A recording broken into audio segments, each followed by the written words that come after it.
Pardon the interruption, but I'm Mike Wilbon. Notre Dame made it to the title game, Tony. I've always loved the Irish. Tony Kornheiser, you are shameless. Do you think people just forget what you have said over the years? I didn't say I love Notre Dame. What did you say? I said I love the Irish. Oh, well, are you? I made a Are they the Notre Dame Irish, or are they just Irish people? I went to Dublin last year. I've been to Dublin in my life. In Dublin, a great city, underrated. Yeah, totally underrated city. Oh yeah. Love well, it. if you were an English major and you read James Joyce, you always you did that. Welcome to PTI, boys and girls. In today's episode, Ohio State faces Texas. Wild card weekend starts tomorrow. And would you rather have Jaden Daniels or Baker Mayfield on Sunday? But we begin today with Notre Dame getting a late interception that they turned into a late field goal with 7 seconds to go to beat Penn State 27-24 last night in the semifinal round of the college football playoff. The Irish are now 14-1. Wilbon, what do you make of the result and the way it played out? It was a fabulous game. If you just take the back and forth of the game, and these are two programs and schools and institutions and fan bases that have been in these things, been a few years. There was like a 30-year hiatus for both of them, and yet they played this incredible game. And I said to you yesterday, I was excited about the game in large part because these two teams playing with these stakes reminded me of my youth, of following as a kid college football, and then as a sports writer following it. I want to say, just as a slight criticism, the passing games were stuck when I was a kid because they looked like something from the 60s. Yeah. But Tony, I wrote you a note early in the game. I wrote you a note, and I said, it's not any good right now. Neither team can pass. Neither team is matriculating down the field. And it turned into a great game. It did. Yesterday, we talked about the fact, which team do you trust? We both picked Notre Dame to win this game. And I felt I couldn't trust Penn State because I don't think Penn State is a championship caliber team. I'm not sure Notre Dame is either. They might not be. But I was pretty certain not to trust Penn State. This is the game that Penn State always has. And they play against a team as good or a little bit better, and they always lose. Yeah. James Franklin is now 1-15 at Penn State against teams ranked in the top 5. Notre Dame was ranked 3.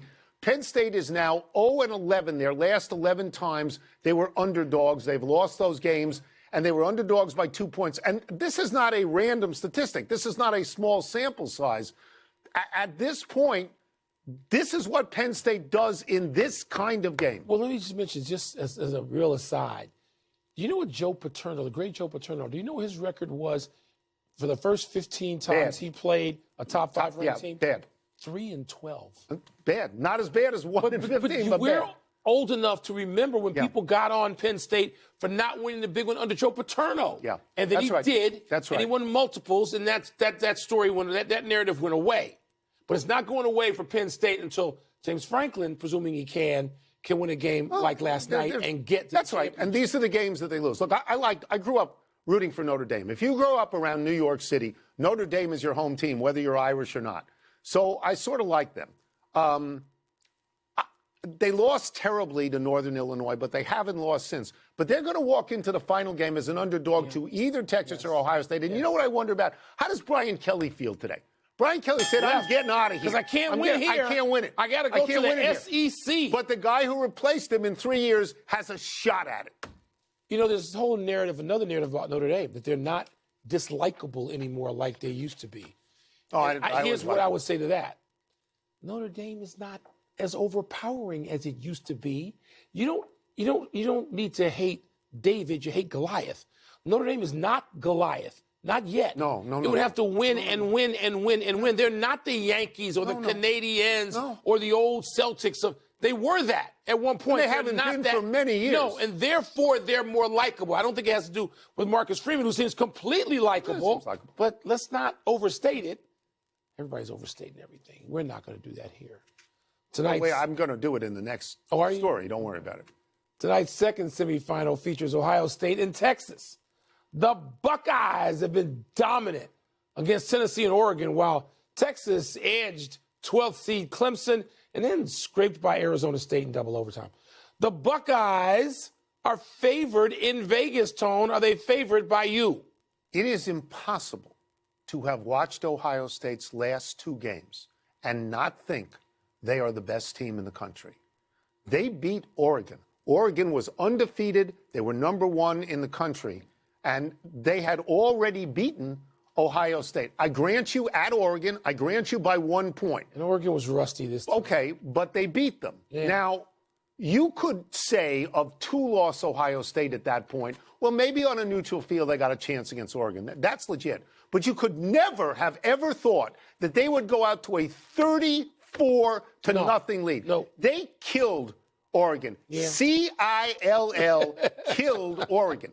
And before that, they killed Tennessee. Tennessee was a third-place team in a really good conference, exactly the same as Penn State, really, exactly comparable. They beat them 42-17. They were up 21-0 at the first quarter. Yeah, Texas is better. Texas is better than Ohio State? Texas is better than the teams Ohio State. Texas is as good in terms of talent base as Ohio State is. Or if they're not, they're a hangnail underneath Ohio State when it comes to prospects, guys who are going to play on Sunday. They're right there with Ohio State. So to me, Texas is a more formidable opponent. Oregon was rusty. They were. The first quarter was over, and they were like, wait a minute, we haven't played since December 6th, and here we are playing 3.5 weeks later. Are you picking Texas? No, because you know I want an all-Midwest final. I want to just rub the faces of people in it, from other regions of the country. So I want an all-Midwest final, and that's what it's going to be. So what I'm saying to you is that if Ohio State plays against Texas like they played against Oregon, Texas can't beat them. The Dallas Cowboys can't beat them. They were fantastic in these two games. They have been absolutely terrific in these two games, Ohio State. And I don't know how it happened. Did Ryan Day convene a meeting of the coaches and say, if we don't win, we're all going to be fired? This is what is overstated. He rallied his team. He did a damn good job. Yes. That's what coaches and managers do. They rally their teams. And I know analytics doesn't account for that, but it does. These are emotional 18 to 23-year-olds in that locker room, and they can be manipulated. And Ryan Day has done a hell of a job with that. But let me just say this. I've seen Ohio State be less than. Yes. How do you know Michigan. You're not going to get that one? Okay. Michigan, they were less than. Yeah. I think that you have to wipe the Michigan game out of your memory and just say it's a blood rivalry and strange things happen, because that really clouds this issue. Yeah. The Michigan game clouds this issue, but the Ohio State of the last 2 weeks. Lost to Oregon. No. They lost, they weren't flawless, Ohio State. They're beatable. We've seen it. Didn't I just say that? Well, not just by Michigan. Didn't I say Oregon? At Oregon by 1. Did I not say it? Two teams. We turn now to tomorrow's upcoming AFC wildcard games. The Chargers will play at Houston. The Steelers will play division rival Baltimore in Baltimore, a familiar place for them. Wilbon, which teams are you leaning toward in these two games? Well, I know. I'm going to take the last one first because that's easy. I'm taking Baltimore. And I say it's easy. I get it that the Steelers, particularly that defense, has been kryptonite to Lamar Jackson. That's right. And it's just, that's right. That's just the way it is. I'm convinced that Lamar Jackson is going to get over that. He's going to go out and play tomorrow. He's not going to worry about, should I run more? Should I stay in the pocket? No, he's going to play football, and the Baltimore Ravens at home are going to win. That I'm convinced of.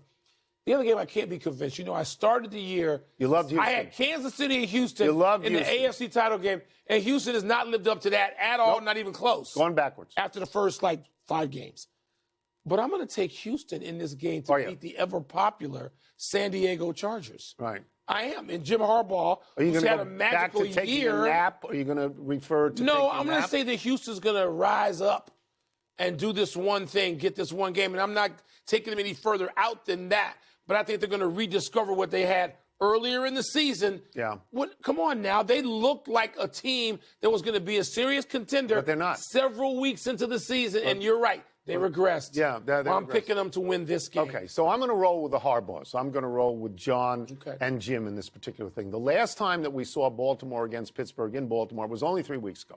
I believe Baltimore won by 17 points. I don't think that's going to change. But I will amplify what you said, that Lamar Jackson, prior to that game, was 2-5 against the Steelers. And in those 7 games, 5 touchdown passes, 8 interceptions, 3 fumbles lost. Okay? And the Steelers, prior to that game, 7-2 against Baltimore, and in none of those games did they even score more than 20 points. I understand the recent history, but like you, I'm going to reject it because they didn't have Derrick Henry at that point. That's right. I like the Chargers. The Chargers this year are what Houston was last year. They're an unexpected, hot team led by a really good young quarterback. Justin Herbert, you know how many interceptions he has this year? He plays all the games. 6. 3. Only 3 interceptions. Yeah. Harbaugh, they're a year ahead of schedule. They're going to be better next year because Harbaugh will fill in the blanks. Harbaugh will see what he needs and will fill in the blanks. And my feeling about Houston is different than yours. They won, I think, the weakest division in all of football. I think they're one and done. I don't think they're going to. We've seen 7 and 9 teams, at least one, win a playoff game. I think Seattle did that some years ago. We're talking about one game. It's not a series. I understand. Okay, but let's go back to Baltimore for a second. Because just to make sure I covered all my bases, if I was the coach, the head coach of the Baltimore Ravens, I would go to a Mr. Munkin. Yeah, and I would say, here's the deal. There's no experimenting. We got 2 dudes out there that are better than everybody else in their locker room. Use them. Yeah. Use them up. Yeah. These are the playoffs. We're not saving anything. I don't want to hear 16 carries in a 1-score game for Derrick Henry, for locomotive Derrick Henry. I want to see him used. You think we will see him used? Both of them? You have to. You have to. All right. Let's take a break. Coming up, are the Bills or Eagles more likely to get upset? And would you rather have Jaden Daniels or Baker Mayfield? Lamar Sunday. Jackson's reputation cannot withstand a first out in the play. Just can't. No. Right? They're going to win.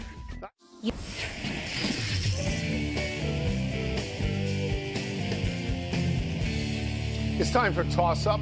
2 men enter, 1 man leaves, finishes the show, then pats himself on the back for remaining a man of the people while he slips into his chauffeur-driven car home. What's first? Toss-up, more likely to get upset on Sunday, the Bills or the Eagles? It's the Eagles. It's the Eagles, because not only do they have a question at quarterback because Jalen Hurts hasn't played in 2 games and hasn't practiced. He's officially he's back. And all that. You know, but he hasn't practiced for weeks. Right. Not only that, but Green Bay is actually good. Green Bay went on the road last year in the first round of the playoffs and killed Dallas. I think it was 27-0 at one point. Yeah. Their quarterback, Jordan Love, is really good, and they're coming out of a really good division. Mike, I think if Buffalo loses to Denver, it's going to be the biggest upset of the season. I think that Buffalo's been waiting all year just to get into the playoffs, and Denver has 10 wins, but you'll find this interesting. 8 of the 10 wins are against teams with records under 500, and 1 is Kansas City when they didn't play anybody. So it's a suspect 10 wins. Yeah, I hate to agree with you. Why? It's for boring television.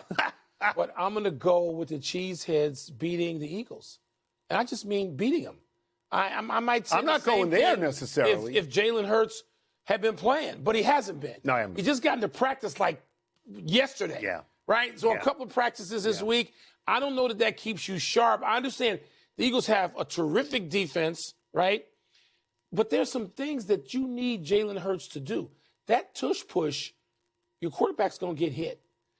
And on some of those run-pass options, your quarterback's going to get hit. Yeah. So if all Jalen Hurts can do is stand in the pocket and throw, that takes away some of the effectiveness and the scare factor of Jalen Hurts, which when he's on, he's on. Yeah. I'm with you. Are we assuming that Jordan Love is healthy? Because Jordan Love was an elbow thing. I think that was faking. I hate the Cheeseheads. They would fake an injury. I don't put anything past them. So you have them winning. Now you can't see Buffalo losing this game. Not this one. No, not this one. I can see Buffalo losing down the road. Not but this one. Not this next one. week. Yeah. But I've been in Buffalo for massively disappointing losses.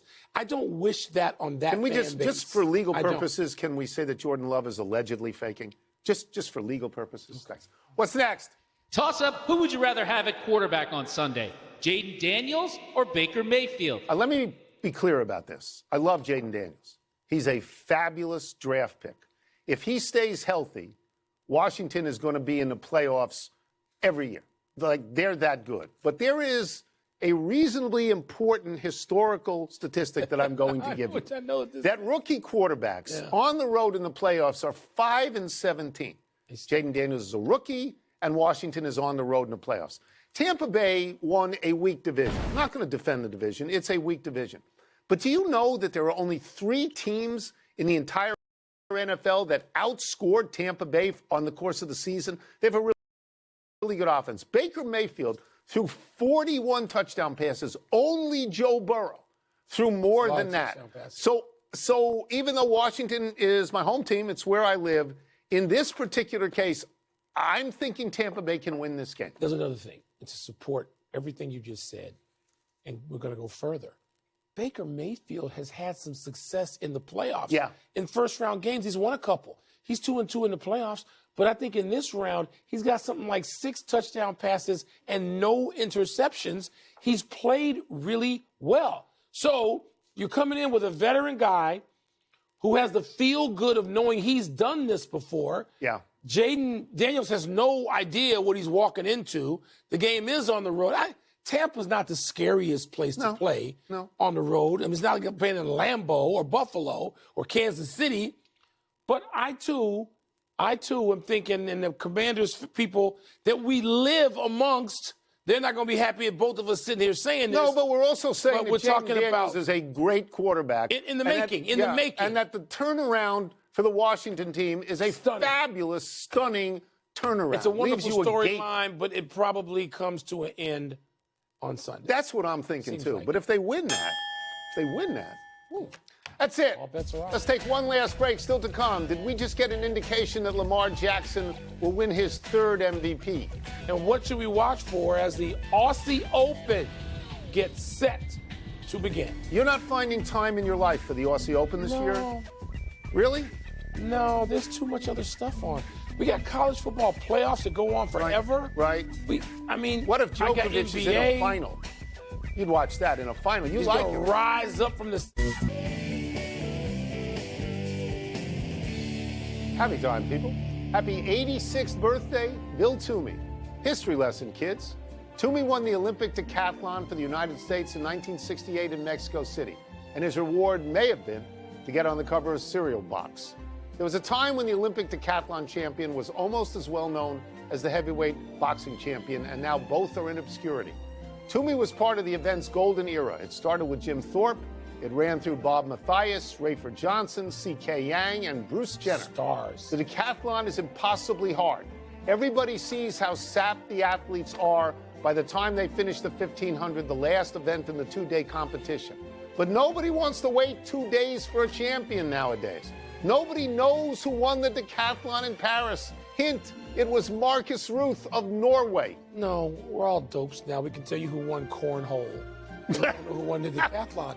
The decathlon, the greatest athletes are among the greatest athletes ever. Yeah. Proving it against each other. Yeah. And it depresses me that the decathlon, do they even talk about the decathlon? It's lost. At the Olympics in Paris? No. It's lost. You people should be ashamed of yourselves. Happy anniversary, Joe Montana and Dwight Clark. On this day 43 years ago, the two hooked up for the catch. A 6-yard touchdown pass with 51 seconds to go to lift the 49ers over the Cowboys and send them to the Super Bowl. Cowboys. This is one of the iconic plays in NFL history. Clark had 8 catches in this game for 120 yards and 2 touchdowns. With the 49ers, it was always Montana to somebody. Montana to Clark, Montana to Craig, Montana to Rice, Montana to Taylor. The 49ers went on to beat Cincinnati 26-21 in that Super Bowl. Clark led the 49ers in receiving yards for 5 straight seasons. Sadly, he passed away in 2018 from Lou Gehrig's disease. You know, I was covering the NFL then and never got to know Joe Montana. Joe Montana was like kind of impossible to get to know. But I got to hang around Dwight Clark a few times. Impossibly handsome, impossibly charming, the greatest storyteller you could have in the room or in the car or at dinner. Dwight Clark, man, he would be such a star now. He would be, and he wasn't as big a star. This was pre-Jerry Rice, but he was such a great player. Montana pretty good in the playoffs, though, right? Pretty good in the playoffs. I'll still take Joe. Yeah. Happy trails to the wait for tennis's next major. The Australian Open begins Sunday in Melbourne, Saturday night here. Jannik Sinner and Arina Sabalenka are the 1 seeds and defending champions. Novak Djokovic seeded 7th among the men, despite having won 10 Aussies and 24 majors overall. This will be his first major with his new coach, Andy Murray. The highest-seeded Americans are Coco Gauff at number 3 in the women's draw and Taylor Fritz at number 4. That surprises me among the men. Yeah. No American man has won a Grand Slam singles event since Andy Roddick, 2003. All right, let's cut straight to it. This is about Djokovic, not your fave. No. But you're fascinated to watch him, aren't you? Sure. Even at number 7 seed. Yes, but because now you want to know if he's done. I want to be, but yes. He's compelling video. Oh, there's no question about that. Let's go to the big finish. Let's do it. Deshaun Watson reportedly tore his right Achilles again. Oh, my God. While recuperating from the first tear. Your thoughts? My actual candid thought is no career left. No. What career is left? It's like he got a lot of money. It's like three Tommy Johns. $230 million no. or something. The Raiders will interview Pete Carroll next week. Does that make sense? If they were looking at Belichick, of course it makes sense. He's won a Super Bowl. They weren't looking great at coach. Belichick. Lamar Jackson was named first-team All-Pro by a 30-18 margin over Josh Allen. Does that make sense? It does. More importantly, the first-team All-Pro quarterback has won every MVP since 2017, with the exception of Adrian Peterson in 2012. That's, man. Thunder at Knicks in the world's most famous arena tonight. Who you got? Chance for redemption for the Knicks because the Thunder beat them last week. But it's also a chance for redemption for the Thunder because they lost to Cleveland. Yeah, losing that to could Cleveland. be pretty good. Last one, women's college hoops on Sunday. Number 5, Texas, and number 2, South Carolina. Who you got? We know who you got. Always have my dear friend Dawn Staley. We know who you got. What about always down here? South Carolina. We're out of time. We'll try and do better the next time. I'm Tony Kornheiser. It's nice to be here. I'm Mike Wilbon. Have a great weekend, knuckleheads. You can get the podcast on the app or Apple Podcasts. Well, you know, the seat's available. You ought to just wander back in sometime. You're always Here's away. Game day.